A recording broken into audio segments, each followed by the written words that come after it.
Jordan Chariton live. It is Friday, March 11th. The year is 2022. Hope everybody's having a okay day, okay week, staying safe in these trying times. A big show for you.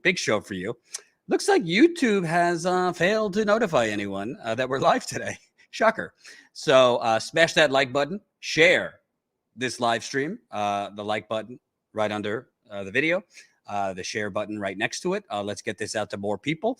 We usually do happy hour and haters on Friday, but since there's a war going on, I don't really want to be having a good time laughing and drinking on air. So no happy hour for the foreseeable future. And I'm trying to take a short break from alcoholic consumption. Not that I have an alcohol problem, but just trying to focus on my health and matters like that. So again, smash that like button. Share this live stream. As a reminder to people who did not see the stream yesterday, Tina and I did about an hour and a half on my reporting on Movement for a People's Party and some contradictions, shall we say, in the claim that allegations against Nick Brana, the interim chair of People's Party, were part of a coup attempt. I really encourage you, if you have an hour and a half, watch the full stream. If you don't, we cut it down into a montage of 23 minutes or so that goes through audio we obtained, messages we obtained that clearly show the very people that Mr. Brana was pointing to as backing up his claim of a coup are actually on audio and in messages in their own writing contradicting that. So go check that out. I'm excited to have Pete Hagar and Jen Perelman from Generational Change join me today. The link to Generational Change is right under here in the YouTube description. Definitely check it out. Subscribe. They do great work. I think you guys cover a lot of similar things to Status Coup in terms of not only following the trends and covering actual news related to activists, movements, local politics in Florida that YouTube's algorithm doesn't want to share. So kudos to you. How's it going? Good to see you, sir. Yeah, we're not surprised that we don't get the coverage that we get or that we don't get, but we're still going to cover first of all, we cover what we think is interesting. So really it's that. And I just like to Jordan, did you leave? No, we're on our own. No, just gave you the full screen treatment. I don't like that. I don't want to talk to myself. All right. I'm back. I mean, we always deal with the things that we think are important. Sometimes it happens to be something that's trending every once in a while, but not always. Well, so long as it's relevant. I mean, yeah. Right now, we are in the most chaotic of times. And we are seeing just how volatile and fragile our energy grid here is in the United States, a country that has 8% of our oil we decide that we're no longer doing business with them. And immediately prices almost double in terms of gasoline. And so we have all the reason in the world to be moving to a clean energy grid. And of course, we're in Florida.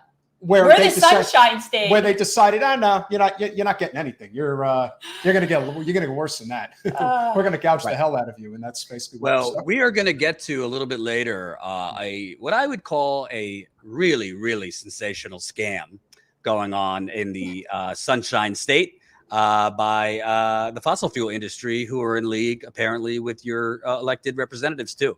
So we're gonna get to that a little bit later because this is just beyond the pale. What's going on in Florida. Of course, we have DeSantis yelling at children for wearing masks.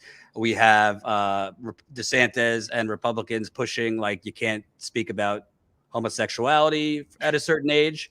Don't say gay bill, as they call it. But there's another scam that because of DeSantis's horrendous stuff on masks and COVID and the don't say gay bill is kind of being lost a little bit.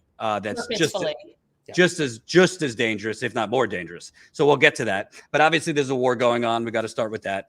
I always like to disclaim I'm not a foreign policy expert. I'm more of a domestic guy, but I know how to Google, and I try my best to keep people up to date. What's going on, Colin? If we could start with the CNN article I just sent you.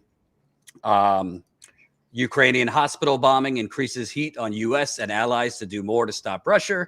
Pressure is growing on the Biden administration and its European allies to justify whether they are doing enough to stop the atrocities that are being inflicted on the Ukrainian people, as horrific new images emerged Wednesday from the alleged Russian bombing of a maternity and children's hospital in Mariupol. So, I always say, listen, there's a lot of propaganda going on both sides. So I have no way to verify whether Russia bombed these hospitals. It's definitely likely they did. But without being on the ground, and even people I've spoken to are on the ground, it's hard to know, what's misinformation, what's propaganda, what's this. But maternity wards have been bombed. Hospitals have been bombed. Innocent civilians are being killed.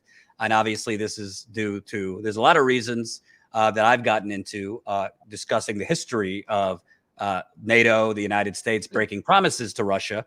So we can point that out, that Russia does have legitimate grievances, but that does not condone a full-scale war and invasion, killing innocents. But before I get your thoughts on it, I also want to show Biden today was very much quacking and bragging about dismantling Russia's stock market and therefore economy. If we could show that. Coordination among the G7 countries and to target, capture the ill-begotten gains, the yachts. You see some of these yachts 450 feet long. No, I'm serious. Hundreds of millions of dollars in value. There are luxury apartments. The totality of our economic sanctions and export controls are crushing the Russian economy. The ruble has lost, I know many of you know this in detail, lost more than half its value. You know what the value of a ruble is versus a dollar? You need 200 rubles to equal $1 today. 200.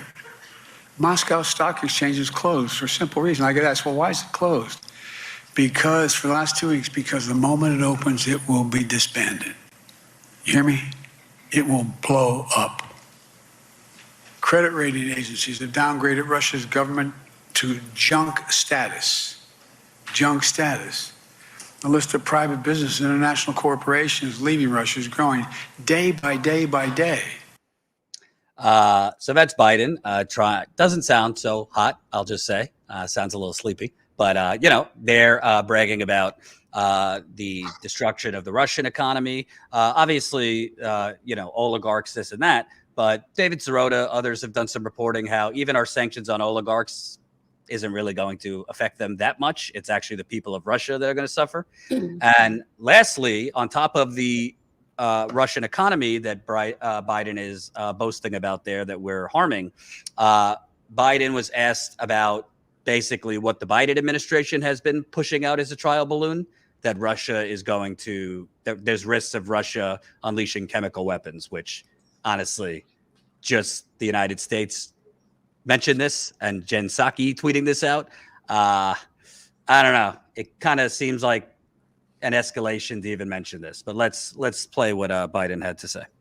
Has said that Russia may use chemical weapons or create a false flag operation to use them. What evidence have you seen showing that? And would the U.S. have a military response if Putin does launch a chemical weapons attack? I'm not going to speak about the intelligence, but Russia would pay a severe price if they use chemicals. So he's not going to speak about the intelligence, but Russia would do an extreme price. And he, by the way, saying that today comes after, if we have that tweet, Colin, from Jen Psaki, the press secretary, where she was doing a long Twitter thread, almost like she's just some Twitter person, saying that now that Russia has made these false claims and China has seemingly endorsed this propaganda, she's referencing that they are saying the U.S. has a bioweapons facility in Ukraine. We should all be on the lookout for Russia to possibly use chemical or biological weapons in Ukraine or to create a false flag operation using them. It's a clear pattern. So it seems like the evidence for this, Peter and Jen, started with the press secretary's Twitter at a pattern and then has moved to Biden answering a question. Yeah, I'm not going to talk about the evidence, but, they would pay. Now, to be clear, I'm not discounting that Russia could do that, but it seems pretty reckless for the United States to even be talking about this. because it's just kind of like floating a trial balloon and further escalation when they're not presenting any evidence. Well, as far as I can see, this is what I would deem as classified type information. And the reason why they're releasing it to the public is because they're trying to gin up support for a war. There's no question that if the main belligerents, as I like to say, Raytheon, Honeywell, General Dynamics, Lockheed Martin, Northrop Grumman, if their stock is going up, then they want this to continue to fester, and they want people to be suggesting, yeah, maybe a no-fly zone in Ukraine would be a good idea. Yeah, maybe if we just put a few troops on the ground, that might not be such a bad idea. And the more the agitation continues, the more, you know what this is? I hate to say it, guys. We were very young at the time. Jen was even young at the time. There was this thing called the incubator babies leading up to the Iraq War in 1991. They wanted you to believe that the Iraqi military was going into these hospitals, throwing the babies on the floor. Yeah. As far as I can tell, this is, and I'm not, again, Jordan, I'm with you, brother. I am not discounting for a second that Russia is probably attacking these hospitals. But to even suggest that there isn't deep state coordination that goes on behind the scenes that no one will ever know about, that basically says, yeah, hit that hospital. That'll be good. That'll really gin up a lot of excitement. I'm sorry, I've seen enough to never, ever trust what our military industrial complex. Peter, let me interrupt, since YouTube has a new policy. They changed their policies a lot, and YouTube has a new policy. I'm not even going to say it because I'm concerned that even if you mention the policy, you could get dinged by YouTube's algorithm. But YouTube has a new policy about things that are said and information that is said that could be construed as Russian state sponsored. So I will be clear with the disclaimer that Status Coup is an American company. We have no funding from a foreign country. We have no funding from a bank, fossil fuel companies, big oil, big banks, big real estate, big pharma, Silicon Valley, the military industrial complex. Our funding comes from our members. So any statements that are spoken about offering any nuance and saying that we cannot push out what CNN is not an endorsement of Russia. I condemn Putin's illegal invasion of Russia. I condemn. You sound like a pharmaceutical ad with the disclaimers. Well, you have to these days, because I'm sure on YouTube, who the hell knows what you can and cannot say anymore. I'm just saying it, and we'll see. Let the chips fall where they may. Hey, look, we had Lee Camp on the other day. I'm surprised that video hasn't gotten pulled yet, because he said some things that would definitely go against the US military. I want to talk about Jen Psaki and the pattern that she's referring to, because I also see a very clear pattern. It's just a very different pattern than what she is alluding to. Like, yeah, Russia probably has their own pattern of stuff. I don't know, because I don't live there and they're not my government. So that's not really within my parameters. But I know our country has quite a pattern of weapons of mass destruction and all sorts of things. And it's very, very hard for me to not look at things with a certain amount of skepticism. And I do think that Russia has attacked the Ukraine. I know that. I believe that. And I don't feel like we get accurate enough information to know the nuance. That's the thing. I don't think we know. And I think NATO, has been overstepping since World War II. And it's like, we're like the little kid that keeps poking and poking and poking, and nobody knows we're doing it. No media coverage on that. Nobody knows where our little warships are set up, and all over in Russia's grill, by the way. And then they do something and we're like, oh, did you see that? Did you see what they did? And so I just don't know what our responsibility is in basically inspiring that. Like, we have a role in this. So to act like we don't, I think that's the problem. That's my concern. I know nuance is not allowed on the internet. And I'm going to play this comment because I think it's a fair question. Sorry, I can't pronounce your name. Butcher Girl? Sorry. Jordan, do you condemn Russia because they are wrong or because you were compelled by YouTube policies? So I have a nuanced position, which, wasn't popular on Twitter, because in this world online, you have to be absolutist. You have to be all black or all white. It's like a tribal thing. You're either pro-Russia, pro-Ukraine, or you're somehow in the middle. I condemn what Russia is doing because I'm anti-war and I'm anti-imperialist, regardless of whether the country invading does have legitimate grievances. I think it cannot be, you're not going to hear it on CNN, but I think we'd all agree. Listen, there were promises made to the Soviet Union at the fall of the Soviet Union. There was promises made by NATO. NATO basically is the United States, which a bunch of other countries. And the promise was we will not move eastward past reunified Germany. And that lasted for about 5 minutes. So obviously, Putin does have legitimate grievances as far as the threat of NATO. The United States would not like it if Mexico or Canada were part of an anti-America, group or whatever NATO is calling itself, and that Canada or Mexico were being supplied weapons from a foreign country that is hostile to America. So it's not that, and you won't hear this real nuance in cable news because they really do. They love NATO, but it doesn't mean that Putin doesn't have and Russia doesn't have real grievances. But that doesn't condone invading another country and killing innocent people. You know, it's like the old two wrongs don't make a right. So then people ask, well, what would you want Russia to do?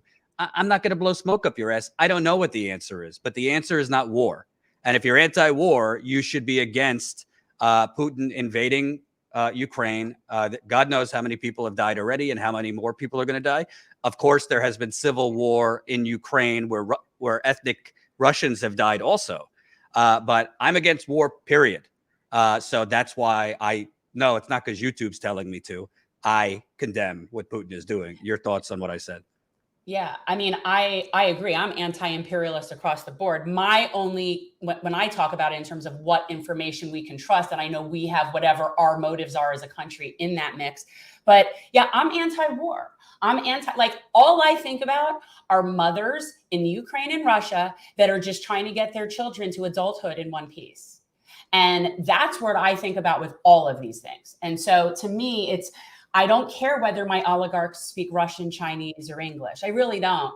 Like, I have way more in common with those people. And the thing is, we can't control we can't control what our own imperialist government does. Like, how many countries are we drone bombing? Like, so I just feel like for us to be trying to condemn Russia, which again, don't like what they're doing, but it's like, we really have a lot of our own stuff going on that is way worthy of discussion, more so. And not only that, that's what I think. And we're also living in a time right now. This is sort of like, as I've been pointing out a lot, and you and I have talked about, this is sort of the next evolution of this movement that started during the Bernie Trump phenomenon, where a lot of people had their political awakening, and now all of a sudden they're seeing things that they wouldn't normally see because they've become hip to the game. Like Jonathan Toymaker says, meanwhile, in Yemen and Palestine, the bombing has gone to a 20. Because everyone is focusing on what's going on in the Ukraine and Russia. Not that that isn't important, it is. But if all the attention is going there, then the nonstop bombing by the Saudis and the nonstop bombing by the Israelis are just going to get completely ignored because they suck all the air out of the room. And so the imperialism is at an unbelievable pitch at this point. And so having a more diverse, but also a more robust anti-war voice and movement right now is so essential because they're doing everything in their capacity within the corporate infrastructure to silence anybody who isn't as I mean, you thought people were anti-Putin during, when Trump was president. I mean, now forget it. You're not even allowed, like you said, nuance, no. not allowed. Well, I also want to point out, I mean, there's just basic truths beyond just this crisis and this war. At the end of the day, CNN, MSNBC, the New York Post, the Washington Post, their ratings, their traffic fell off a cliff after Trump. Their ratings and their traffic are way up. So let's not pretend, I believe, it seemed like CNN, MSNBC, all these platforms were very much covering for weeks, Putin about to invade. And I raised my hand. I was wrong. I didn't think he would. You just have to say I was wrong. I didn't expect that. But they were almost like wagging the door for it to happen while simultaneously saying we are aghast. This cannot happen. And it's almost like the same strategy. Oh, let's start talking about chemical weapons because that's going to gin up fear, ratings, and more. So they're the ones. And of course, Putin made the decision to invade. I'm not blaming cable news, but they certainly kind of were covering it with a wink and a nod, like, don't invade, but if you do. And by the way, it's not just CNN and MSNBC. Biden himself. Look at these poll numbers after the State of the Union. Normally you get a little boost. For him, I don't know why you would get a boost. It was barely, I don't even think it was that good of a speech. I mean, it wasn't. Okay. It wasn't. But after it, overall approval rating jumped 8 points to 47%. Handling of Ukraine up 18 points to 52%. What has he done? The only thing he's done is not put in a no-fly zone. I mean, congratulations. You want a little pat on the head for that one? All right, fine. But because Americans, in my opinion, by virtue of the manufacturing consent of the last 40, 50 years, the polarization and tribalism of media, Americans are, I'm not calling us all dummies, but a lot of people outside our circles that are, a little bit wiser and have a brighter political acumen are very susceptible to war, the drumming for war and beating our chests. And they see Biden, sanctions and daily speeches and this and that. And it kind of makes them lose sight of, oh, he hasn't delivered on any of his promises. In fact, he's actually moonwalked faster than Michael Jackson away from his promises. So I think, does Biden want to continue the war on to maybe save the Democrats in November? I don't know. Can I say, is that evil? I don't know. Can I rule it out? Can I rule it out that he's that evil? No, I cannot. I think it's wag the dog on for both countries. It's almost like if I didn't know any better, I would think that Biden and Putin got together and both thought, yeah, your economy's in the crap, or my ratings are really low. Maybe we got to do something. And it's like, that's what, I'm not saying it's not happening. I know it's happening, but I do think that there is definitely the fact that his ratings are going up. They know that. That's what Wag the Dog is. That's the whole point. And for anybody who's never seen Wag the Dog, it took me a couple of years to see it, but I finally did. And I'm like, yeah, this all makes sense. But and that's what it's both countries, I think. Yeah, absolutely. Again, the propaganda in Russia is off the charts. They have banned apparently Instagram, and I think TikTok now is banned in Russia. So both countries, I mean, we're talking about two of the three global superpowers. And meanwhile, China's just sitting there like this. I mean, they are loving this. Well, we're self-censoring, and then we're doing it here. We're censoring. Authoritarianism is on the rise. It's happening in both places. So it almost seems like it serves to benefit both Russia and us. And that was always the argument, regarding RT America. And like I said, we had Lee Camp on the podcast the other day, and whether or not you agree with RT America being state-sponsored Russian news, yeah, they're very likely, if ever, going to criticize Putin. We get that. That's not good.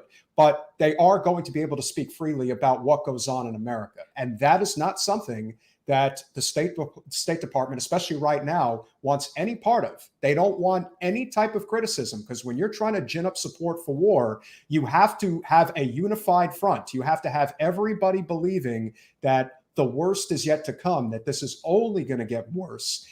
And right now, they're not getting the sense that everybody's on board. So now you have to take the next step, which is you're trying to kill innocent children. You have a bioweapons lab. They can't say weapons of mass destruction because they know Putin has nukes. Well, and plus that's old. They need new marketing. So they're trying to figure out a way to make this so. I mean, again, even the suggestion, and I don't give Biden credit for much, but the fact that whoever's in his ear, whether it's Bernie or who knows, who basically told him a no-fly zone is off the table. And as you probably saw, Congressman Kinzinger, who is now the darling of the liberal class because he stood up to Trump. I mean, listen, I respect Kinzinger for serving our country, but my God, that guy is literally trying to drag us into World War III with almost everything he puts out on social media. And there are hundreds of thousands of people who are eating that up. But what I always find interesting is the ones who are the loudest for war are the last ones that would ever pick up a weapon to defend this country. I'm just saying. And I want to answer. I just want to. By the way, super chats, keep them coming. I'll read them at the end. I want to answer this question. The progressive update. Seriously, Jordan, do you think anyone in their right mind would risk deterioration into a nuclear war for ratings? Simply put, abso-fucking-lutely, I do. Absolutely. You want to know why I think that? Because the people who go for ratings, CNN, MSNBC, Russia, CNN, MSNBC, the New York Times, Washington Post, they've all been poking the bear with a nuclear power for the last 5 years with something called Russiagate. They have all been poking the bear with a basically, other than America, the nuclear power in the world for 5 years, putting out time after time debunked and disproven bullshit about Trump working with Trump's campaign and the Russians and all this stuff that even Mueller could not find evidence of to convict. So yeah, I do. I do think. And you also have to remember when you're talking about ratings, you're talking about CNN, MSNBC, Fox News to a lesser degree. They get their news. These anchors, these journalists get their news from retired commanders, from generals who are literally on boards of Raytheon, who work for defense contractors and security contractors. So their worldview, I'm talking about the journalists, anchors, their worldview and a lot of what they're getting is from people in the defense industry who live in that kind of old 1980s, like, let's call the Soviet Union's bluff. So absolutely, do I believe anyone at CNN wakes up and says, let's start a nuclear war for ratings? No, I don't think it's that black or white. But I do believe, do they think twice about reporting about chemical weapons and that kind of escalation? No, I don't think they think twice about that. And by the way, if you want to see who CNN's reporting, Colin, let's show CNN's joyride with NATO. So as evidence of just how important Belarus has become to Russia's operations inside Ukraine, we learned today on that NATO surveillance flight that NATO has actually been able to see on their radar on a fairly regular basis Russian-made aircraft entering into Ukrainian airspace via Belarus. They are using Belarus as a launch pad, essentially, for a lot of their military operations, a lot of their air operations inside Ukraine. And this is something that they have been seeing up to 10, 20 flights a day coming from Belarus into Ukraine. Take a listen to what one NATO technician told me today. We do see activity coming from Belarus going into the Ukraine, but we cannot distinguish whether these are Russian aircraft or Belarusian aircraft. Right. Sometimes there are certain periods on a day. So you get the point. Do I think that CNN and these other outlets would drum us into a nuclear war for ratings? No, I don't think any of them, that's the first thing on their mind. Do I think that they have studied up on NATO? No, I do not. Do I think even if they knew that NATO has done some dastardly things around the world, they would report it? No. And do I think they like the ratings they're getting for this? Absolutely. Your thoughts?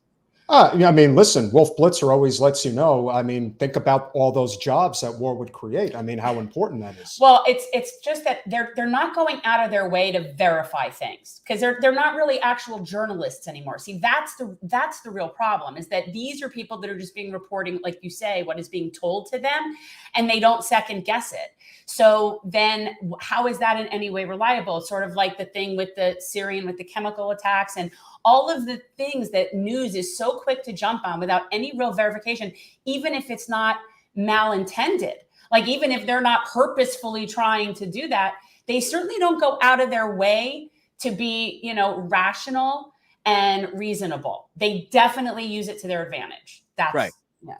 And I would also say, you don't really see questions at the press conferences for Biden, at the press conferences for Jen Psaki on CNN. You don't really see questions asked about how do we start pulling back? How do we start unwinding this? You actually hear questions. An NBC News reporter was kind of with a naughty tone saying to Biden, are you doing enough? And you start seeing questions, And I read the article at the beginning that, more and more security experts are saying, is America doing enough? So the coverage, the narrative, and the questions seem to be pushing along more. And the only thing more that I could think of is a no-fly zone, which would create World War III. I think, whether you like it or not, I think Biden has done a whole lot, including banning Russian imports for oil. And I think Russia should pay a price, because at the beginning, we all agreed this is an illegal invasion. He's killing innocent people. Whether Russia has a legitimate grievance over NATO or not, they do. That does not condone war. But I'm just worried, because I've worked at Fox. I worked at MSNBC. I know how these networks work. They're not actively waking up in the morning thinking, how do I start nuclear war for ratings? But they're also not thinking, hey, maybe I need to temper my coverage to not escalate it. So those are those things. It doesn't need to be intentional. Right. It could be unintentional, but still reckless. Yeah. Well, JFK to me, his moment as president was when he was able to convince a much more powerful Russia, when it was the USSR, and Khrushchev, to pull their missiles out of Cuba by agreeing to pull America's missiles out of Turkey. Right. Whatever the compromise is, if the compromise is Ukraine cannot join NATO, but that is ultimately what is going to end this conflict and allow all parties involved to save face. Zelensky looks like a hero. Putin looks like he got the job done. And we look like we brokered some type of a deal. You have to be thinking right now about what is the quickest way out of here. The quickest way out of here is not sending $600 billion in weapons to Ukraine. That is not the answer. In fact, if you're trying to start a war, that is one of the quickest ways to make it happen, because the two militaries, there is no comparison. And Putin has made it very clear that he's in it for the long haul. And if Zelensky thinks that he can just, listen, admirable, but this is not going to last. It can't last. And on top of that, we're seeing we're a country that cannot be inconvenienced for a very long, very, very short period of time. Can we put up with high gas prices for a week? Maybe. A month? Not a chance. So all hell is going to break loose very, very quickly as a result. And I get the sense that when a president really gets tested in moments like this, you get to see just what type of a leader they really are. I do not want Biden to fail in this moment. I hope no one wants him to fail. Peter, you're a sellout. Stop it. You're a sellout. Go on. But I'm worried. I'm worried about his ability to lead us through this. Yeah, absolutely. I think that's a very valid concern. We're about to move on to a major scam. So don't go anywhere, people. Smash that like button. Share this live stream. It's Friday. Before you go into your happy hour or cave, smash that like button. Share this live stream. Want to give a shout out. New Status Coup member Trey just signed up. Woohoo! By the way, I just had a meeting with some of the freelancers here about redoing the members page and also working on some new perks for members. So sign up, statuscoup.com/join, statuscoup.com/join, become a member. And as a reminder to people that came in late, this is Jen Perelman and Pete Hagar, co-hosts of Generational Change, their channels on YouTube. It's great. Definitely subscribe. The link is in the description. Subscribe, because they're being suppressed just like Status Coup is. So you could check it out right there in the description. So let's get to this. You guys are in Florida. Ron DeSantis gets a lot of headlines for screaming at children, wearing masks, and taking his wife who has cancer to an unmasked New Year's Eve event in a crowded place. And what else? The Don't Say Gay bill and trying to out-Trump Trump. And it's all objectionable. I mean, we could do a whole show just on the Don't Say Gay bill, which is horrendous. And totally he's playing to culture war and, homophobia and all those things. But he's also doing a lot of things that are dangerous to planet Earth. And the interesting thing about that, Peter, I remember when we were talking, when DeSantis first got in, you said, yeah, I mean, I didn't want him to win, but of all the Republicans, he actually did put out some good stuff on the environment. That that was like a saving grace that this mini me to Trump at least had some good environmental policies.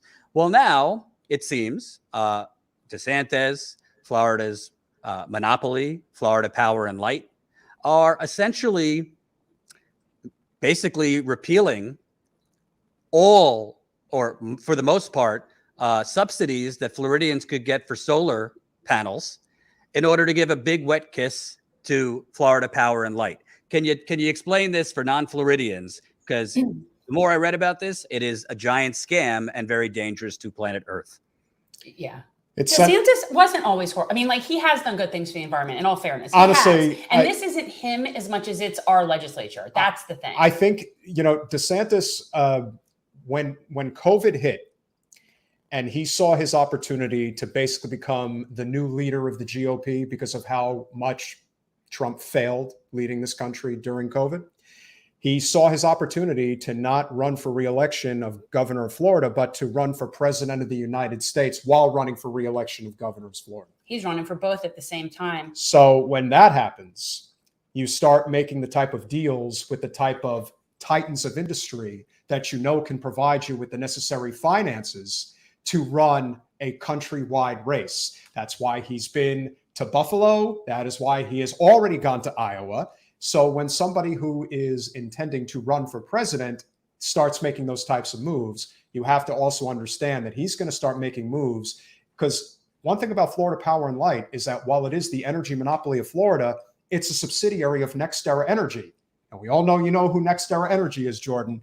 They own those pipelines, baby, especially up, Dakota Access. I mean, the list goes on and on. And so right now, especially with what's going on in Russia, you would think if there was any sensibility in the United States, it would be, man, if there ever is a time where we have to move to a clean energy grid, it's right now. If President Biden was thinking like an FDR, who apparently is his inspiration, he would be declaring a national emergency and implement the Defense Production Act and start building out those solar fields out the yin-yang. But unfortunately, here in Florida, we have a very big problem. It is Senate Bill 1024, which was written by FP&L, Florida Power and Light. They wrote it themselves. Mm-hmm. They wrote that. So to be clear, so the audience understands this, because I want to make it appealing to everybody. Yeah. In everybody's states, you usually have monopolies for cable, Comcast or Spectrum. You got monopolies for healthcare in some places. In a lot of places, you got either one major energy company or two. In Florida, you got Florida Power and Light. Florida, obviously, on the chopping block in the bullseye of the climate inferno.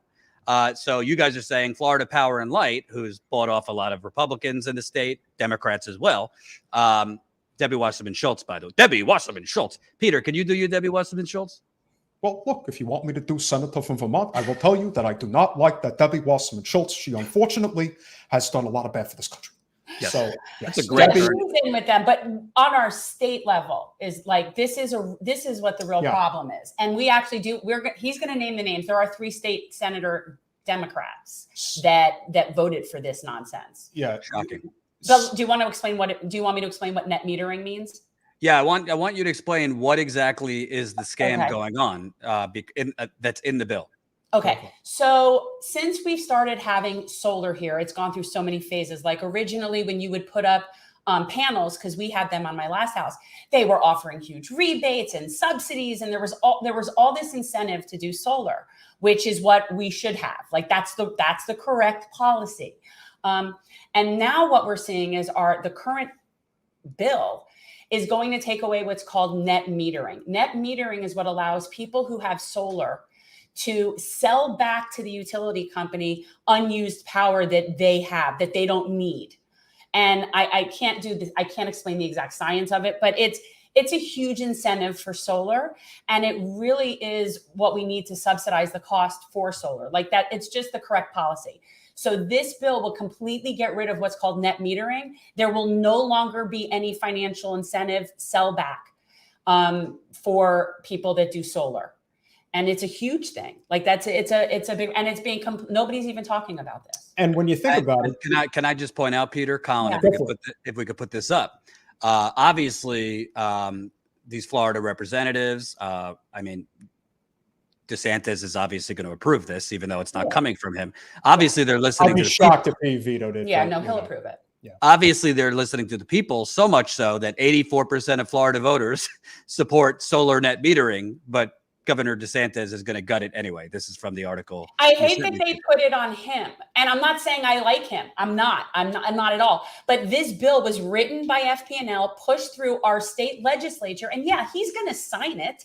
He's going to sign There it. are so many, and this is what I can't stand about the Yeah, way but I, let me just say, I'm not making it only about DeSantis, but these things work together. Florida Power and Light. Of course. They know DeSantis is gonna give them free reign to do this. Go ahead, Peter. And again, when you're running for president and NextEra Energy has the kind of scratch to make you president, or at least be part of that machine, you're not going to pass it up. Unfortunately, that's how it is. Unfortunately, we haven't had a governor in Florida since Bob Graham, I don't think, that wouldn't sign this. And so it wouldn't matter. I mean, like our governor before DeSantis was Rick Scott. He would have signed this. Like it isn't like this is a new opportunity because now Ron DeSantis and Jeb Bush would have signed this. Like they what about Charlie Crist? You know what? He would go like that, and then it would make the determination. Yeah, I mean, again, he's just a chameleon. One of the biggest problems that we have that a lot of people should be recognizing is the fact that solar, and we can get into a debate about mining for lithium. There are issues obviously with the carbon footprint there, but don't ever compare a lithium battery to burning fossil fuel. There is no comparison. There just isn't.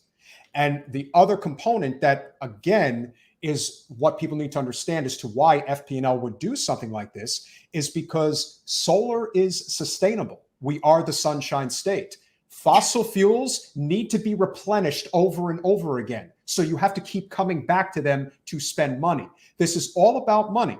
And you know how much they spent on lobbying Tallahassee for both Republican and Democrats? $3.2 million.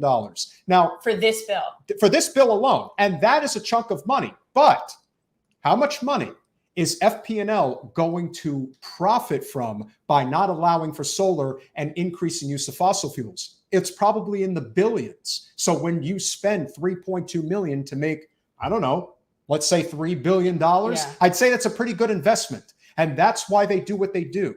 So we are never going to get to where we need to go in terms of the environmental movement until we recognize that both parties have been captured by corporate special interests. This includes Senator Torres, who is supposedly a progressive champion here in the state of Florida. And that's one of the people that voted for this. Senator hopefully that won't ever happen. Senator Powell, who I will tell you, Jordan, I was at a Palm Beach County DEC meeting where he got called out by one of the Democrats in the audience about the fact that he signed onto a bill, that was a GOP bill, but he signed onto a bill to privatize our public beaches. He was a deer in headlights, didn't know what to say. And Terry Rizzo, former head of the Democratic Party, love you, Terry, but sorry, you got to get called out here. She stood up and said, we're all Democrats here. We're not getting into a fight here. We're supporting our representative. And then last but not least, you have Senator Bracey up in Orlando, who is currently running for U.S. Congress in Val Deming's vacated seat against a wonderful progressive candidate named Maxwell Frost. If you guys are not familiar with him, highly recommend you check him out. That's an opportunity in Florida for us to actually gain a good seat. That is the only progressive who is running right now that has an opportunity. Who really has an opportunity to win. And again, he's in that area where Anna Escamani is, who's a fantastic state representative, as well as Carlos Guillermo Smith. You have who I'm sure vehemently opposed this nonsense. 100%. And again, I would say, and that's the bad part about being in Southeast. So can I just ask you? You're highlighting 3 Democrats. Mm-hmm. So are you saying Republicans at the state legislature are against gutting this bill, and it's the Democrats for it? This is interesting. This is where it becomes interesting. There were 3 state senators in the GOP who voted no, including Jeff Brandes, who is we loathe for other reasons. Yeah. So they needed the Democrats to get behind the bill in order for it to pass. So basically, there were 3 Republicans who might be shitheads for other reasons that were voting against gutting this. Correct. And to get it over the top, they needed 3 Democrats. Wow, that kind of reminds me of the 16 Democrats, I don't know, 2 years ago that joined Republicans to gut Wall Street regulation and other things. Yeah. What about the infrastructure bill that was not supposed to pass until Build Back Better? That was able to pass, even though you had, I believe, 7 or 8 Democrats, including the Squad, Ro Khanna, and Katie Porter, I believe, who refused to vote in favor of the infrastructure bill. And then you know what the Democratic establishment did? They went and found 10 GOPs to vote in favor of the infrastructure bill. Anytime They're all the same corporate people. special interests have a bill that they want to get through, they're going to get it through. That's all you need to know. When it comes to corporate stuff and economic stuff, they're all the same. They're all the 100%. same. I'd also point out California didn't even get a vote, didn't even get to a vote. The sponsor of the single payer health CalCare vote, who was a progressive, pulled it. He didn't push a vote. Ash Kaura, saying that, well, it would have went down and I want to work on it. So it doesn't even seem the author of the CalCare single payer bill had the fortitude to at least give it an up and down vote, even if it goes down. You know what though? I got it. He is somebody, and we've spoken with him. Have you spoken with Ash? He's a great guy, but like he really is in this for the right reasons. He's Canadian. He wants everyone to have healthcare. And so if he pulled it, and again, I don't know because I'm not there, but this is one of those Monday morning quarterback things that I don't understand. I'm not in the California Assembly, so I don't know what connections he has to get what he needs to do, but he is a good guy in this for the right reasons. And so I would give him the benefit of the doubt on this. Like, it's not something that I mean, yeah, he is strategic. I would give him the benefit of the doubt that he is a strategic reason. Yeah. And can we, I just want to connect this to people because we're talking about war right now, which is urgent, but the climate inferno is just as urgent. People look at California and the wildfires and things like that, and that is obviously a major problem. But could you kind of remind people why this is so detrimental, specifically in Florida, that they're basically going to make it, they're providing detriment. It's going to become way more expensive to change your house or commercial places to solar. Why is this so more detrimental in Florida that's already suffering from climate crisis? Would you like to share with people, native Floridian, why things are so bad environmentally? Well, I mean, look, we have a serious overdevelopment problem here. I mean, that's first and foremost. Like, and not just overdevelopment, but incorrect development. And when I say incorrect, it's like instead of being in areas that would be more conducive in terms of their infrastructure and their.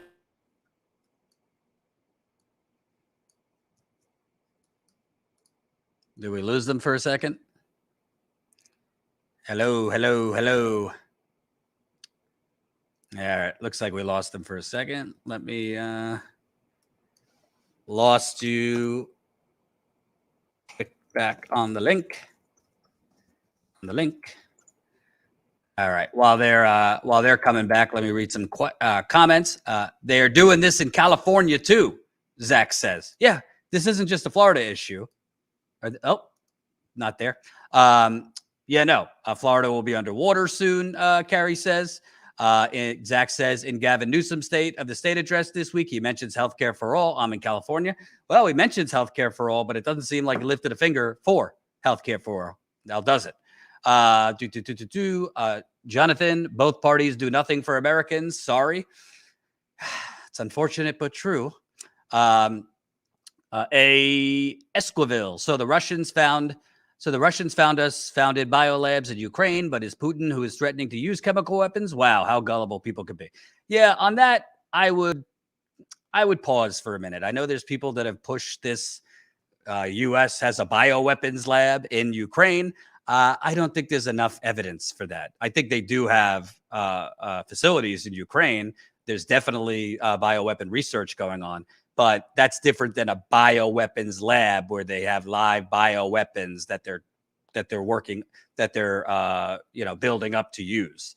And I think there's propaganda on both sides about that. And that's the dangers with war, and a lot of propaganda going on both sides.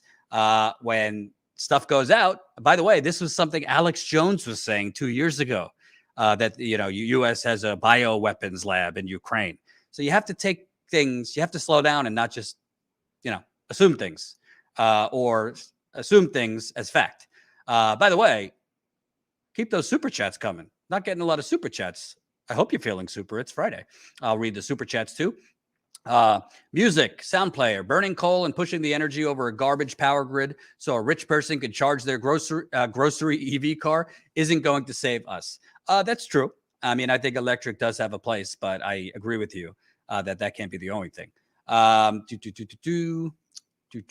Robert, this is why we need to dump the incumbents. Well, we need to get an organized progressive movement that's not fighting amongst itself to start dumping incumbents. Absolutely.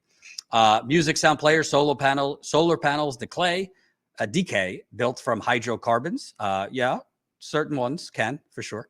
Bill Bradley, the pharma company studies said that synthetic opioids were less addictive. Those studies passed peer review and the FDA, and they were obviously bunk, but trust the science. I don't know what you're referring to. What science are you talking about to trust? Truth Bear 499. Thanks for the great reporting. Appreciate the super chat. Keep it coming. By the way, as a reminder, Status Coup. Right now, I'm looking into 2 possible stories that we could go back on the road for. I don't want to say anything yet until I have anything nailed down, but consider signing up as a Status Coup member. StatusCoup.com/join.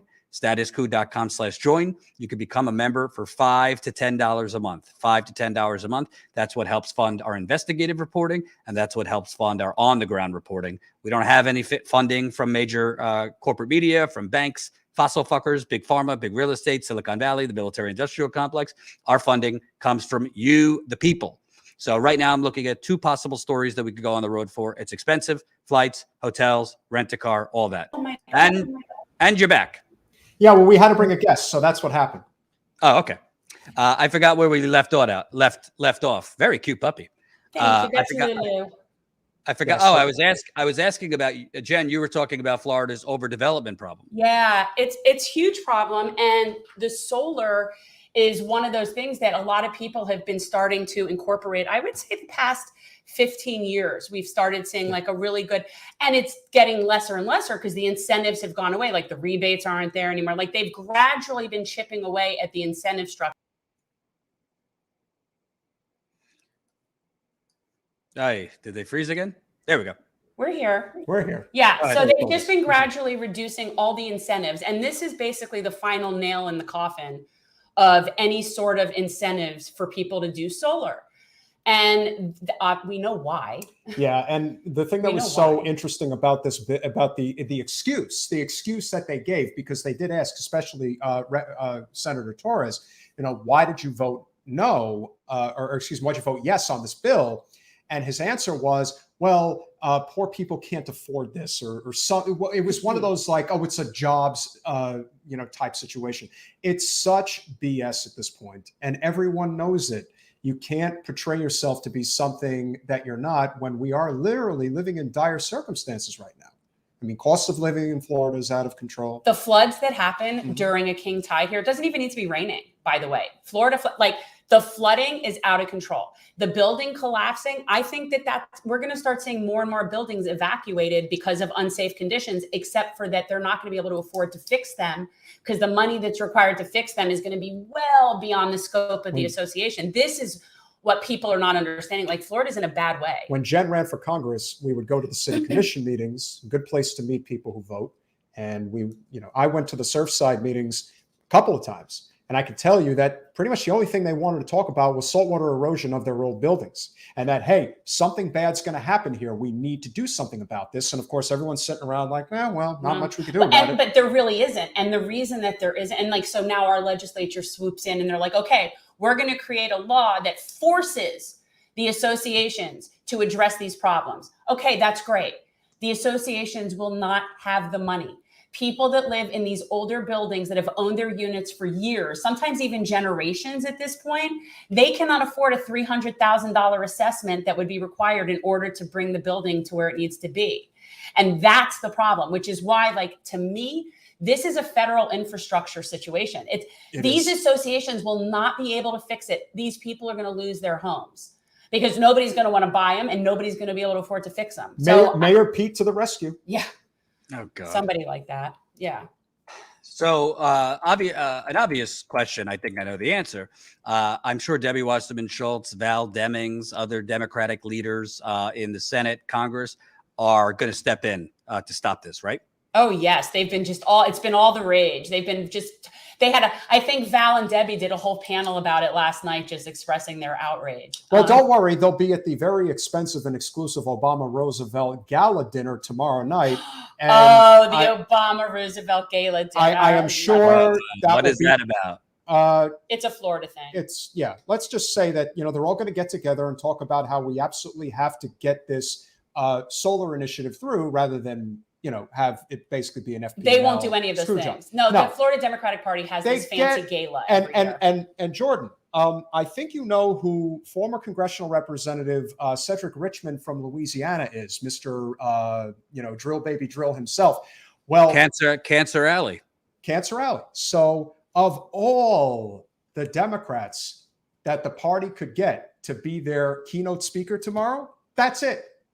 Cedric what does Richmond. That tell you? That's their keynote speaker. The sponsor of their party is Big Sugar and Walmart, and that's our Democratic Party. Yes. So, what would we expect? I don't think Debbie takes so much money from NextEra.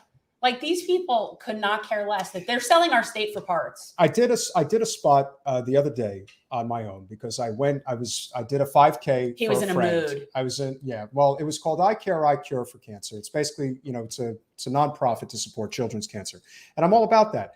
But we shouldn't have to do things like that because if we had universal health care in the United States, that wouldn't be a problem. So, of course, Debbie was the person who had to get on the MC before the race started and talking about how she, of course, is a cancer survivor, but doesn't support universal health care.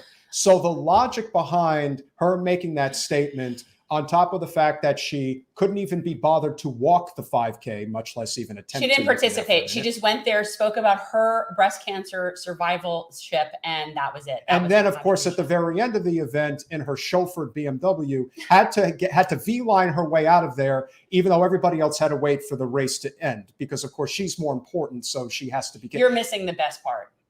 And her license plate is Vote Dem. Her BMW chauffeur, and this is like a nice one, not like a little one, a fancy one, with the nice driver. She has a driver, like driving Miss Daisy, and it says Vote Dem. This stuff writes itself. Liberals, big city, suburban liberals, they've always been a fixture in the party. They've always been a fixture. But this, up until the Clinton years, was always the party of labor. It is not the party of labor anymore. It is the party of big city liberals. People like Debbie represent that core constituency that has more say over what the party does than, let's say the UAW strike workers in Iowa.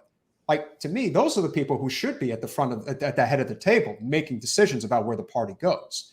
Right now, I haven't seen Debbie at a labor rally. No, and you're not going to. Just like you're never going to see I frequent the Fight for 15 group, and I've yet to see her. So I'm going to say she's not in with them. So, and I think where this whole conversation comes together is, yes, it is terrible. It is pointless even to have a don't say gay bill. It's just cruel and stupid. It's mean. And it's a way to distract from real issues. This is a real issue. Having an anti-solar bill passed bipartisanly in Florida, that's unforgivable. We have an exorbitant cost of living here. And now, considering that Florida is a driving state, as we like to say, now you're really going to get hammered because the gas prices are not dropping anytime soon. Yeah, we don't have public transportation here. We've got $5-6 a gallon gasoline out there, and everyone's affected by it. And if we had some type of a solar initiative, I'm not saying that that's going to solve the problem, but it's going to move the needle in the right direction. You certainly don't need to. Well, we know what they're doing. It's just profit driven. It is. The question, I guess the question is, Jordan, at this point, how much more people are going to take? And what is going to be that result once they say, yeah, enough's enough? Yellow vests, man. Well, I think broader than just what you're dealing with in Florida, the media. Listen, I think Russia and Ukraine should obviously be covered. It should be the leading story. With that said, They've basically made it that COVID is not a thing anymore, even though, at least in Europe, cases are going back up with an Omicron subvariant. They just basically dropped the story of people still getting evicted. There's mass evictions going on all over the country.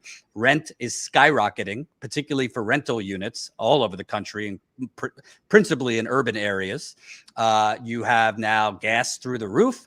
And I remember freezing my little tushy off in North Dakota for 6 months because I was told, and you were told, and everybody was told, we need to desecrate native land for energy independence. Well, how's that working out? Energy independence. We don't have any energy independence because none of these fucking pipelines were for U.S. use. It was all so that Energy Transfer Partners, Nexstar, Shell, Texaco, all these places could export the oil so that oil companies can make more. So when you say yellow vest, I think we have a cacophony of emergencies right now.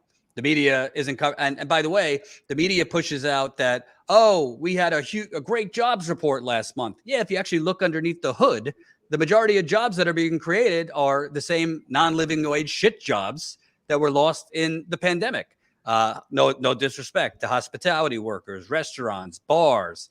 These aren't like vibrant middle-class jobs that are being created, but CNBC, CNN, and the media just push, hey, the unemployment number's down, GDP is up.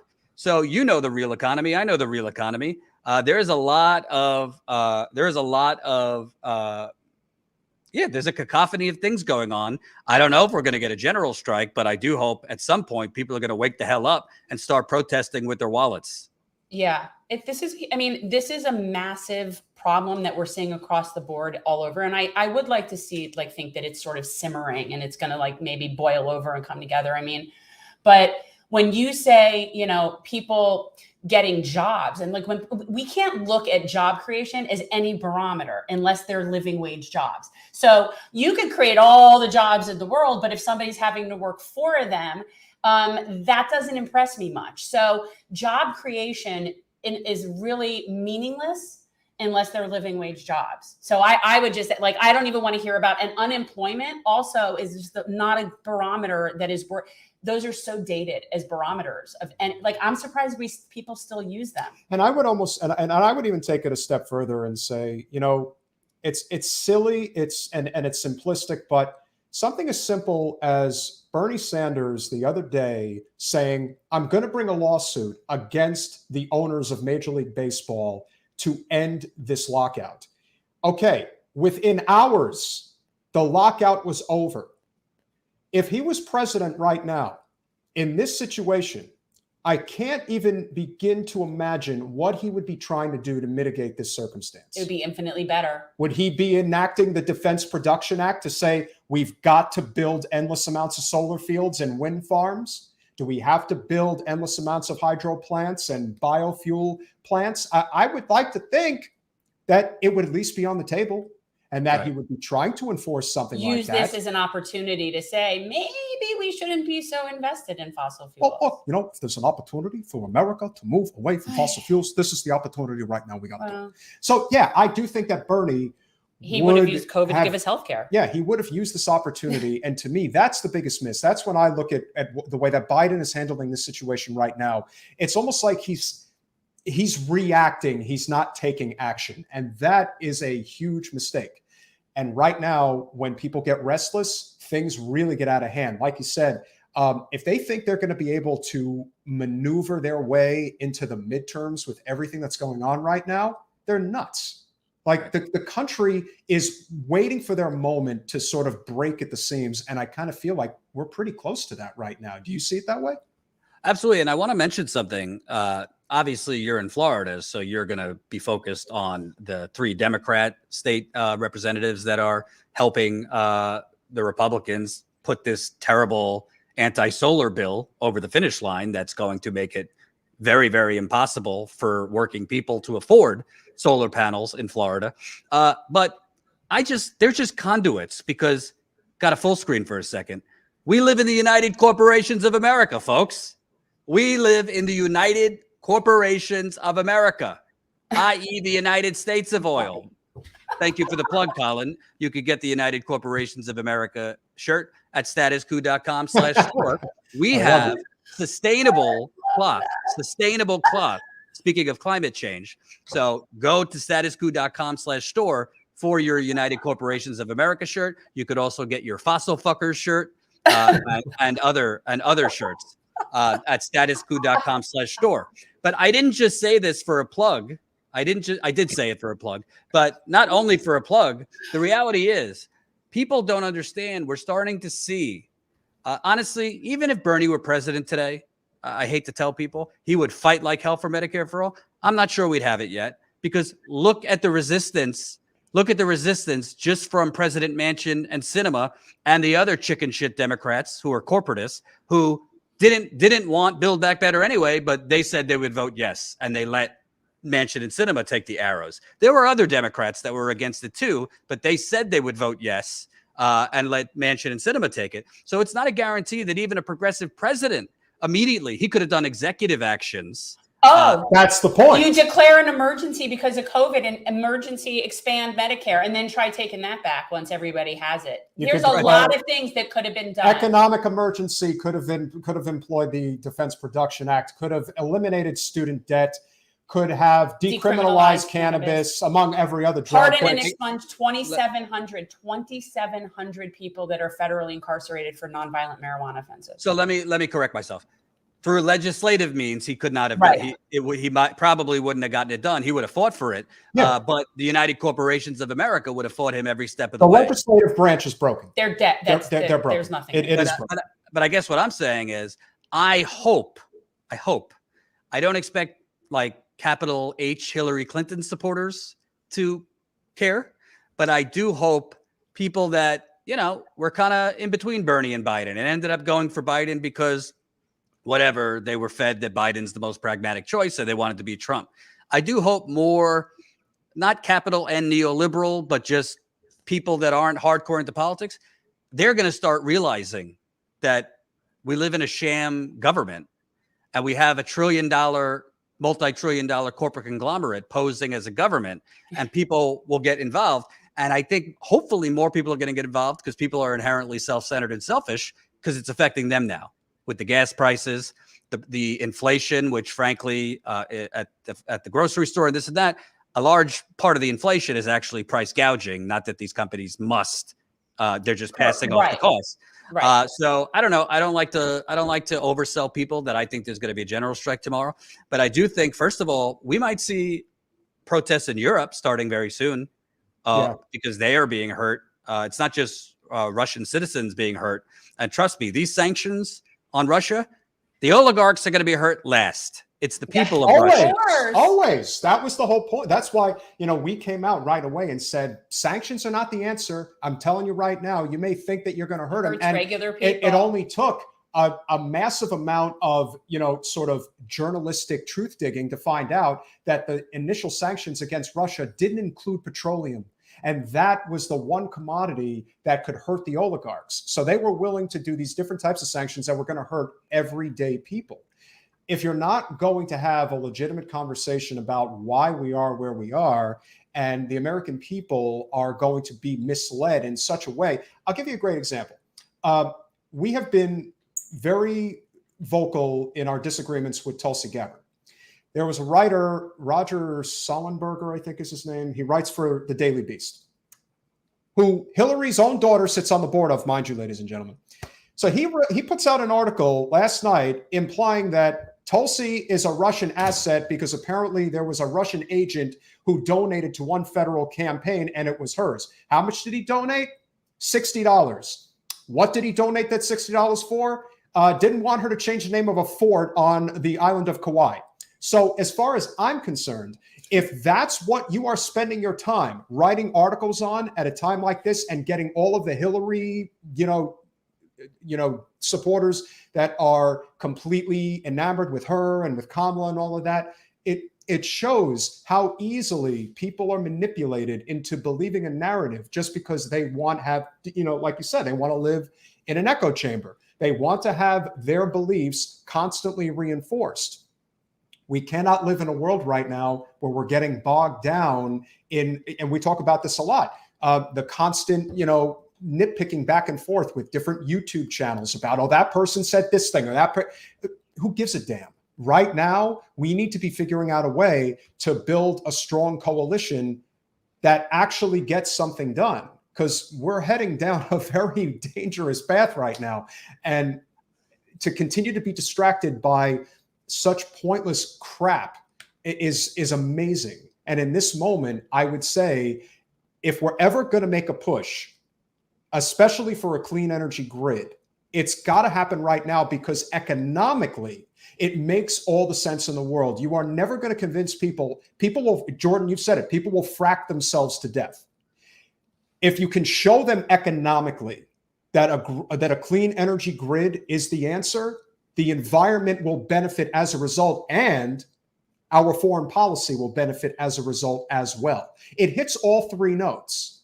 So as far as I can tell, we almost need to be like a dog attached to a fire truck and make sure that we are intensely focused on what needs to be done, the task at hand. A clean energy grid, to me, I mean... You mean a dog with a bone. Well, okay, that analogy works too. But to me, that's everything right now.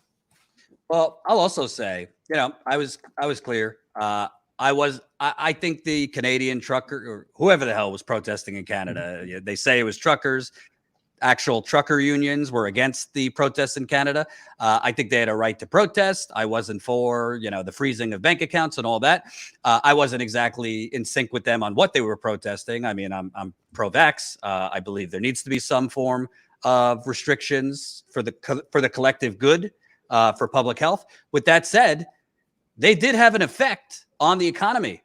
And I think that we should look at them, forget whether you agreed with what they were doing or not. I agreed with their right to protest. I'm not aligned with what they're protesting, but we can affect the economy. They'll call us eco-terrorists, whatever. But you can, if the left would get their head out of their ass, if people would start organizing again and getting rejuvenated on a local level, even if it's protesting specific companies in your area, supermarket chains, corporate banking, whatever is relevant to your area, that stuff builds up. And then if you could have a collective working class, call it whatever you want, convoy, that's not about COVID, but is actually about all the conditions we're talking about. Hey, trust me, you'll see change lickety split if you hurt Jeff Bezos' quarterly profits by 1%. You will see change real quick if you hurt Bank of America, JP Morgan, their ability to give dividends and things like that. So I think we should look to what happened in Canada. Once they started affecting trade between America and Canada, supplies to auto industry. That's when they started freezing bank accounts and calling these people terrorists and this and that. If we could do that with a much bigger protest movement in this country, I think the sky is the limit. And one thing I do want to point out, which is very important, I almost forgot to mention this. I think the biggest reason and the most valid reason that you covered everything that was going on with the People's Party is because people are desperate right now for a movement outside of the Democratic Party, a movement where they can actually get something done. And if you are being led to a road to nowhere, then people need to know that. If people who are completely disillusioned with the Democratic Party and want to be involved and believe that still electing representatives is essential, look no further than Kshama Sawant. She is an avowed socialist in one of the most corporatized cities in the country, and they throw the kitchen sink at her every time her election site or her next election comes around, and she wins every time. Not only that, they're calling recalls against her. Of course, and yet she continues to win. So what is my point? My point is city council, county commission, school board. These are three very important elected seats at every level of local government that is non-party affiliated. You do not have to be part of the Democratic Party in order to run for these seats. If we had 100 Kshama Sawants elected around the United States, think about what we could accomplish. And that can be done outside of the party without having to even deal with the duopoly. And it can be done for a lot less money than fighting the duopoly within a congressional race. So it's just, And not only that, and another very important point, guys, today, as it stands today, the amount of money you need in order to have a fighting chance to win a congressional seat is just under $2 million.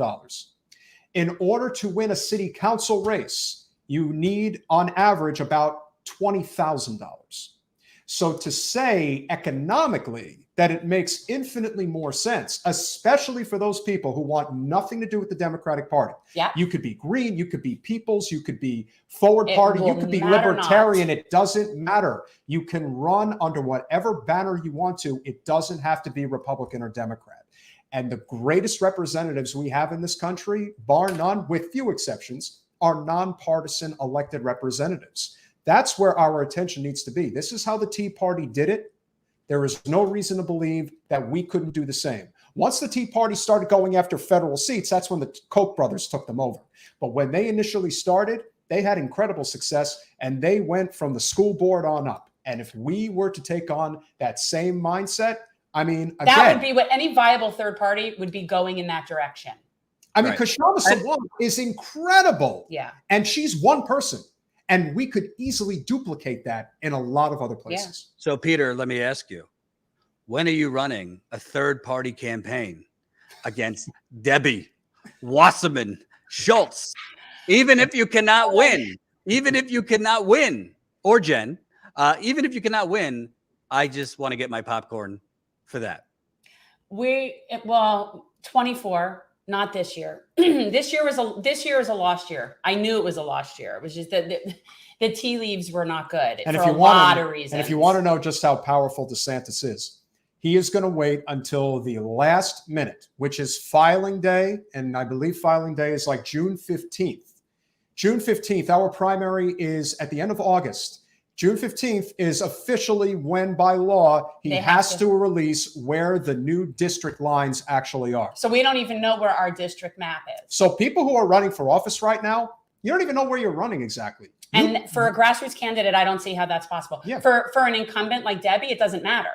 She'll just put out mailers and TV ads and cover, and it won't matter where the lines are. For a grassroots campaign, I don't see how anybody is running a campaign without knowing where their district is. And it is not surprising, Jordan, as I'm sure you know, it was in Politico not too long ago where the Democratic national donors have collectively said, we're not putting money into Florida this election cycle. And it's not a surprise. We can see right now, as we've talked about, that is it going to shock anybody if the head of the ticket in Florida for governor is going to be Crist and Tadeo again 8 years later? No, it's not going to be surprising at all. And he's a chameleon anyway. So that's the best that the Democrats could potentially put up. And seriously, that's not a wave. Those are not coattails we would want to be involved in this election cycle. Yeah, it's not going to work. And again, I feel bad for those that really want to get something done. As we like to say, you know, the one thing that is great about Florida politics is we do have ballot initiatives, and the opportunity to potentially have ranked choice voting and to also decriminalize cannabis with home grow is a huge thing. Those two ballot initiatives could unite everybody. I mean, it has cross-partisan support. Yeah, they're very all popular. I mean, to me, that's what being better strategically within the progressive movement. I don't even want to say progressive anymore because everyone co-opts that word. Within the non-corporate movement, we have to be better strategically in terms of where we invest. If there's a candidate at the federal level who really has an opportunity to win, like a Nina Turner, that's the type of race that you get involved in. A lot of these other races, great people, but it takes an infrastructure and a lot of money to actually do this. And I just feel like we're wasting time right now, and we have to stop wasting time. Yeah. Yep. Let me just address this comment before I ask something of you, Peter. Gene, I wonder if Jordan will cheer YouTube shutting down our right to watch RT. What are you talking about? What are you talking about? I said like 2 or 3 days ago, I'm totally against that. So take your hate somewhere else, Gene. I'm all about Jesse Ventura, so the whole thing just gets me all in a tizzy. Right, and I've retweeted Lee Camp several times. Yeah, we had Lee on the other day, guys. If you haven't seen us, we had Lee on the other day. Mm-hmm. Yes, so take your hate elsewhere, Gene. Peter, if you don't mind, in your Bill Clinton voice, because that's one of my favorites. Oh, okay, wait. He'll let him get into. He's very method. I'll give him a call. I'll get him on the line. He's very method. We'll get Bill. All right, but I'm with you, Super Patriot. I'm all about what consenting adults want to do with their own bodies is their own business, man. So, Bill, can you just tell people why they should support Status Coup as a member for our great on-the-ground and investigative reporting, and anything else you want to add, President Clinton? Well, for the longest time, I've tried to tell people that I'm not here, but Status Coup always finds out where I am. So if they can find me, they can find anything. They'll find you on Epstein's jet. That never happened. I did not get on that jet by myself. Wait, hold on. But what is very important is that if you want to support real investigative journalism, you got to go to statuscoup.com/join. Jordan's doing great work. Lord knows I'd be in a lot of trouble if he wasn't watching my back all the time. But you also want to become a Patreon. That's very important because this is real grassroots journalism. When I decided, to put forward the 96 Telecom Act, I destroyed journalism in this country. So you can blame me for a lot of these problems. But that's okay. You don't have to be so mean. I really think if you're going to support journalism, this is the right channel to do it on. I'm a member. Well, I'm a member. I shouldn't say it. I'd get in a lot of trouble. Hillary's watching the stream right now, so I have to. Can I just ask you a question about your wife? And I'm not trying to be disrespectful. Obviously, she was the First Lady and Secretary of State. I think Hillary is a wonderful human being. She does wonderful things for this country. She's right about everything. She's a crone. Don't talk so mean. She can hear you. I believe in Hillary, and I think she's going to run again in 24 because that seat rightfully belongs to her. She's going to get it someday, and if she has to take out, this is how I'm going to end up getting Arkansided if from this. If everybody decides what's best for this country, then understand that what's best is to have Hillary as the next president. We won't say how it's going to happen. Let's just say that it's in everybody's best interest if that were the case. And President Clinton, I just have a question because the media hasn't really focused on this. But during COVID, we had no manufacturing capacity for masks, for gowns, for PPE, for hand sanitizer. We had to get everything from China. We had to get everything from China and other countries. Does that have anything to do with you signing away our futures with NAFTA? Well, normally I would just say that it was the Republicans who made it so. But unfortunately, my first 2 years in office, I managed with my Democratic supermajority to pass NAFTA, normal trade relations with China, and the crime bill. I mean, who could have imagined that? Which is why we were ill prepared for COVID. Well, at the time, it was a great idea. The country certainly didn't seem to mind so much. They reelected me. Remember, I did win again against Bob Dole. So of course, I don't really have a lot to apologize for. Maybe I shouldn't have passed that Telecom Act. Maybe, Lord knows, just maybe. If I didn't think I was going down for the rest of my life, I probably wouldn't have repealed Glass-Steagall in '99. I mean, that wasn't such a great idea. But I made a lot. But I made a lot of money, so I can't really apologize that much. And my last question, President Clinton, I don't want to guilt by association because obviously it was Hillary running against Bernie in 2016. Obviously, I'm not saying you had anything to do with this, but there was a lot of innuendo about Bernie being a racist and a sexist and anti-woman and all these things. Did you have anything to do with that, President Clinton? I know you would never sling mud like that. I was not responsible for Bernie not winning the nomination. That was Debbie Wasserman Schultz.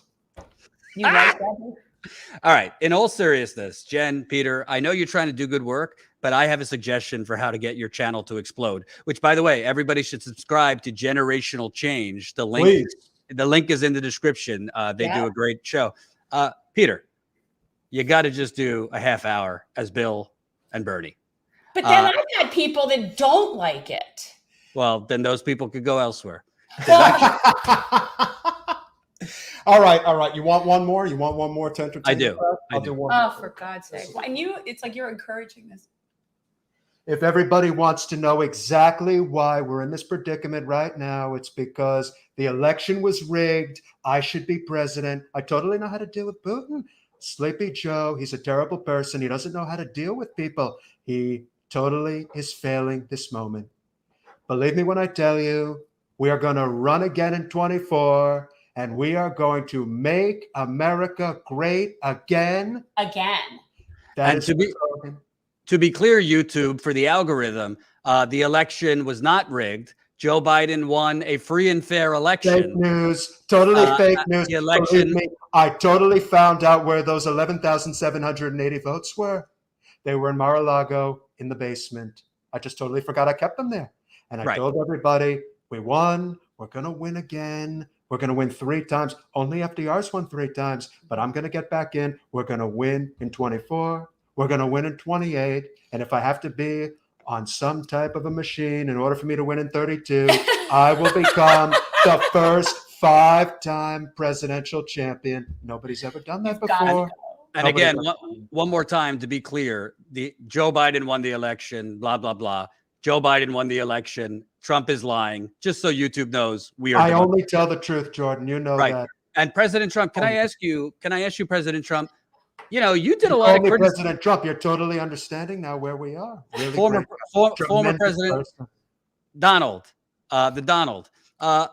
you said a lot of things about Hillary and her private server and all that stuff. Granted, what's with you taking all these boxes of classified information to Mar-a-Lago? What's in those boxes? Yeah. Well, when the president does it, it's totally allowed. Hillary was never president, so she totally couldn't get away with things like that. But I was president. I'm still president, and I can do whatever I want in Mar-a-Lago. You know what they call Mar-a-Lago? It's the White House South. It's really great, really incredible. You should come sometime. But you're not really president. You lost fair and square. You were on tape asking the Georgia elections person to find you 11,000 votes. You were trying to steal the election. There. They just forgot where they put them. They just didn't know where they were. They had to find them. I only asked them to do their job, and they did a terrible job. They did a terrible, terrible job. And let me just say, Brian Kemp, he's not going to be the governor anymore. We're going to make Mr. Purdue Chicken himself the next governor of Georgia. No, we're not. Our friend Michael Owens. No, we're totally doing that. Michael Owens is going to win Secretary of State of Georgia. We'll make a trade-off. We'll have Michael Owens as your whatever you want to call him, but as long as Purdue Chicken wins, because I like chicken. I like fried chicken in particular. And, of course, if he wins, we won't have to deal with Stacey Abrams anymore. It'll be wonderful, really great. And that's what's going to happen. You don't have a Bernie mask? He does. I told you I was coming back. We'll be back in 24. Okay. Wonderful. Again. Oh, yes. Now we're going. Sorry that he had to come on here and make such a big deal about everything, but unfortunately, Donald just doesn't want to go away. Jen, good to see you. Hi. If I was president right now, I would do as I did the other day and made sure that the baseball oligarchs ended that stupid lockout. We love baseball in America. And the season, thankfully, is going to happen. Oh, your sports games. I love my sports. You know, I'm from Brooklyn. I'm a Dodger fan. We love the Dodgers. Bernie, let me ask you a real question here. Good to see you again. You too, Senator Sanders. Bernie, I try to be fair. I don't think you're a coward or a fraud or what other people call you. But you did say, let's get Trump out and then we'll fight Biden on day one. Well, it's well past day one, and you're still calling him your buddy Joe. He moonwalked away from a $15 minimum wage. Moonwalked away from a public option. Moonwalked away from $2,000 checks. Right now, all Biden's giving you is a discount for a family of 4 to Denny's. Is he still your friend, or when are you going to go public calling for more? Well, look, I mean, Joe is my friend, and I don't have many of them in D.C. He thankfully is one of them. And if it wasn't for him, I would never get invited to any of the parties. I'd be all by myself and, having to just party with Jane and maybe a few others. But, every once in a while I get invited because Joe's my friend. I think we're moving in the right direction. But what we must do right now is get off of fossil fuels. We are spending way too much time and money on an industry that is dying and is going to destroy us if we don't stop it before it's too late. So I'm proposing, because it's important that we propose.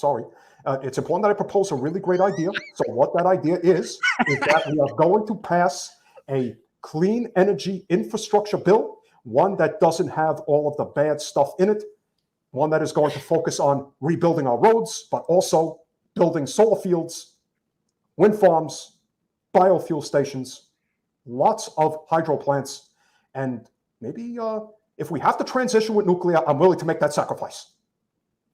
And lastly, Bernie, there were criticisms of you that you and your wife, Jane, went on your honeymoon to Moscow. With the war going on right now, you have said things, you are critical of President Putin and his illegal invasion, but you've also, pointed out that, America and some other countries have done things that President Putin has a right to be upset about. What is that fine line here, Senator Sanders, as far as condemning Russia, but also condemning U.S. imperialism? We've hurt some folks. Putin is definitely a dictator and a terrible person who is not doing what any person who leads a country should do, which is invade another country. But of course, we as America have done lots and lots of bad things, including the expansion of NATO up to the Ukrainian-Russia border. That was not a good idea. So what we must do right now is have a meeting of the minds. We must. Whose minds? Well, certainly. Because I think that's the issue, is that we need to have a meeting of smart minds. And I'm not so sure that's what happens. Well, look, my good friend Joe might not be the best person for the job right now. Your friend Joe is demented. Oh, look, Jordan, if I was president of the United States right now, and maybe I should be, if I was, I would be calling a meeting in private between President Zelensky and President Putin and making certain that we come to an agreement. My proposition would be that Ukraine does not join NATO, Russia removes its troops, and we as America look like we broke a deal to make this end. That would be the best possible scenario. Unfortunately, our country is run by the military-industrial complex, and they want a war, and I'm doing everything in my power to make sure that doesn't happen. We appreciate it. Absolutely. Thank you, Bernie. Thank you, Bernie. I wish you would have, made it through, but what can you do? We might have to talk about having you on at least once a week for these impersonations. The audience very much likes it. Hey, listen, if that's going to help us grow our channel, I'll do it for the good of the nation. For the good of the nation, I will be happy to do that. I've tried working on a few others. I can't get Joe down. I've tried it, and I feel like he doesn't do women well, and he doesn't. My voice is too deep. I can't do it. And it bothers me somewhat in an insensitive way when you do Obama, and I know it shouldn't, but it does. Like, it's just not right. Just so you know, right? Just so you know, right now, with 19 people voting in the poll I just put up, Bernie is running away with it as far as your best impersonation, followed by Bubba, followed by Trump. So that's 20 votes, 60% like Bernie. Yeah, they like Bernie. But how many of that is because they like Bernie? I have to say, even sitting next to him, it's the only, I don't know if you watch Body Language, but when it's the only one where I'm sort of like just normal, and the other times I'm just sort of like this, and they're really lechy and creepy. So he's very method. It's hard for me because I think the Bill Clinton one is really badass. It's good. Right. But Bernie, he's got the nasally Jewish thing down too. So which is pretty good. You got to work on your tribe. Peter's part tribe. His mom is tribe. Well, of course, if we are going to talk about what really needs to be going on right now, I could come on and be President Putin and tell you that we're going to blow up the rest of the world if you don't back off, because things are getting pretty bad. See, no, because that just sounds like any Russian villain from any movie. That doesn't sound like Putin in particular. Well, right. So before now that we'll definitely talk about those impersonations because I think they're spot on. But tell people, we got 200 people watching. What do you cover on your show? Where can they watch it? When do you generally broadcast? Because it's hard. It is hard. Status Coup has been suppressed for years, but it is very hard getting out of YouTube's algorithm jail and getting your channel out there. Yeah. Well, we've been doing this for over a year. We started out, it's gone through a few different transitions, but basically we have our fun, our nonsense, but we do long form interviews with a variety of different experts, whether it's sitting representatives that are coming on to talk about legislation or authors of books. We get for a very small show, we get some really big name people, which is kind of cool. And it's just a matter of putting out the information that we think is important. Our mission is transforming politics into service. So we are generally promoting a candidate, or at least platforming a candidate. And we will platform any non-corporate candidate, regardless of party affiliation. And we're about policy. We're trying to get people to understand that when we all do better, just in general. So I don't know, what is that a good synopsis? Oh, tell people where to find us. Well, I would tell people that if you want to support generational change, you make sure that you go to Generational Change on YouTube. There is also Spotify and Apple Podcasts. You can also find us on Twitter and Instagram. But what's most important is that you watch on Monday and Wednesday nights at 8 o'clock. We do our live Monday and Wednesday at 8, and then clips go up. Clips go up throughout, as soon as Now, is that Scarface or is that he's trying to do Brando? Oh, Marlon Brando. Okay. Because it also could be confused for a senior citizen at an old home. Just somebody with respiratory issues. Well, I don't have cotton balls in my mouth right now, but of course. I'm just trying to get people to listen to the show. Yeah, no, but we do a variety of things. Like, what do we have coming up this week? Well, we do Mondays and Wednesdays at 8 p.m. Eastern Standard Time. And we live stream for about an hour and a half. Ooh. We have a variety of different guests. We have a huge guest coming on Monday, as a matter of fact. Yes. We have the Amazing Atheist is coming on our podcast, and we'll be talking, obviously, a lot about, the whole nihilism movement that's going on right now. And being an atheist, of course, is a big deal. Oh, it's a huge deal. Like that. That's how I even found most of the YouTube channels that I found originally were way before any of the political stuff that, like, in 2014, Obama was still president. But like, I found Kyle because it was secular talk. Well, that was how I originally found him. Like, I was all about trying to find my people, my non-dogmatic people. So we're going to have that conversation, which is on the national scale. But then on the local scale, there's a gentleman by the name of Austin Val who's in Orlando, and he's going to come on, and we're going to talk about one of the biggest issues in Florida, which, of course, is low-income housing. He has an organization called YIMBY, which is Yes in My Backyard, and they're working on all sorts of housing justice initiatives in the Central Florida area. So we will have him on to talk about that. But that's sort of like a typical, a show. Variety of things. And we have little news segments. Like, we have our bits that we talk about what's going on, but sometimes we have a story time. I have initiated Congresswomen into the Cunt Club, which is Congresswomen in Urgent Need of Teaching, CUNT. And so, we have our share of silly nonsense, but we always do informational interviews. Yeah, and if you want me to come on and do any of the impressions, what I like to do, and the only issue with doing it with the generational change, here comes the shirt on, is that I really do like to get into character. So if I am going to do Bernie, if I'm going to do Clinton, if I'm going to do Trump, I'll have a shirt on with I'll have like a suit on, and it really adds to like that. I don't know. I freaking love Bernie in the purple T-shirt. Nothing pleases me more of those characters than Bernie in the purple T-shirt. I would love to see Bernie in one of my purple T-shirts. If anybody would wear the purple T-shirt, it would be Bernie. Maybe he would be the guy. I don't know. I got to say, I've not seen him without collar. And if all the people that I would want to see my impression done, I would want to see Bernie see it, and then him say, "Oh, it's pretty good." The mask is scary. We are sorry, people. It's what we got. It's our original, one of our producers. But I think it adds to, like, when you're looking at the mask and you hear the voice. It's hilarious. Like, wow, I guess it really is. And it's the only one that doesn't give me the willies. Ha! That's funny. Before I go, let me read some super chats. One of them is for you, Peter. Noble Brown, $9.99. I owe for previous good coverage. Plus, this one ever thought about a combo with Lee Camp. I definitely am going to have Lee Camp on for sure. Dustin, super chat. Are they asking us for a three-way? We had Lee Camp on last week. Okay. Where are the advice resources I could go to start a run as an anti-corporate independent? Will you report on those? Dustin S. I can't tell you where to go to run as an anti-corporate independent. You should check your state election laws. Most states don't allow you to run as an independent in a party primary, but you could run as an independent in a general election. But will I report on those? Well, it depends on the candidate. I get a lot of emails from people wanting to be interviewed. I only have so much time.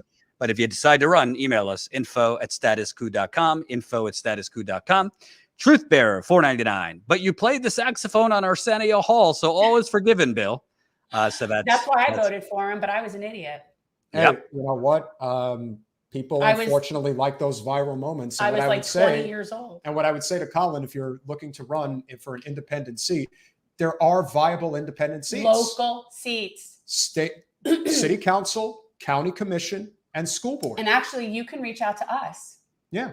Actually, if you have any questions, we'd be happy to help you out with that. And again, people who don't want to run in the Democratic Party but want to have a chance to win, those opportunities are there. We could form a third-party coalition. Frankly, the only third party that really has any opportunity to have any type of success is Andrew Yang's Forward Party.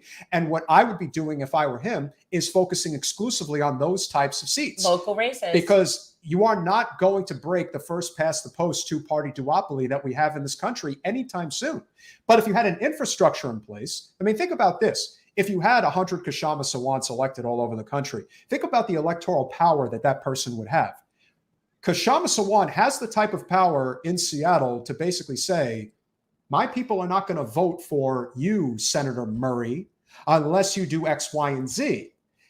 That, to me, is where the local power really comes into play. And as the GOP, as we have had on our show, whether it was members of the GOP or anybody who's familiar with how GOP politics works, Tom Hartman, who was on, friend of the show, was on recently, said, in the Democratic Party, everything is a top-down approach. It's all about, can we find that diamond in the rough like a Clinton or an Obama who can basically carry the party? In the GOP, you have the most valuable commodity being the precinct committee leader. That is how an absolute out-of-his-league buffoon like George W. Bush becomes president. Because if George W. Bush had to carry the GOP, he would fail miserably and the party would be destroyed. But they have a bottom-up approach, very much like the military. And so because they approach it that way— That's not a coincidence. No, it's not. So because they do it that way, that's why they have the success that they have. If the non-corporate progressives, whatever you want to call them, had that same mindset and that same attitude, and were willing to humble themselves a little bit and recognize that that's where the true power comes from, I mean, it could turn around fast. If you're wanting to get involved in running a nonpartisan, a non-corporate candidate in a nonpartisan race, reach out to us, generationalchange@gmail.com. And you know what? Because we are willing to do, we're going to be starting to do like campaign strategies and helping people with campaigns. So feel free, reach out, be a client. All right. Thank you guys so much for joining me. I really appreciate it. And you're both friends. So I hope you guys have a good weekend. Status Coup Nation, have a good weekend. I'll be back at it on Monday. Obviously, the Amazon union election is coming up. So I'll be out there on March 25th covering that. There's some other stories we're considering going out on the ground for. So we definitely could use your support. If you're not already a member, statuscoup.com/join, statuscoup.com/join. You could sign up for $5 a month. We also have $10 a month, $20 a month. We'll be doing our monthly members call through Zoom probably in a week or two. Our monthly members call through Zoom, where all members get the link to Zoom. We usually go on Zoom for an hour or two. Questions, comments, concerns, TMI, share some behind the scenes stuff. So that's a lot of fun. And Colin, one more time, if you want to get some swag as the weather's getting nicer, I know Pete's going to purchase one. United Corporations of America, the United Corporations of America, statuscoup.com/store, statuscoup.com/store. And when you're done wearing that, you could switch to the Fossil Fuckers, which is a great shirt to get right now. That's a great shirt considering gas prices right now. Great shirt, the Fossil Fuckers. So that's statuscoup.com/store. They are all sustainable cloth. So that's why the price is what it is. We actually moved the bar all the way down. So we're not really making much money off of these shirts, but I think are about $29-30 because of the sustainable cloth. So that's it. Thank you guys. I'll see you guys. Thank you, Jordan. See you, brother.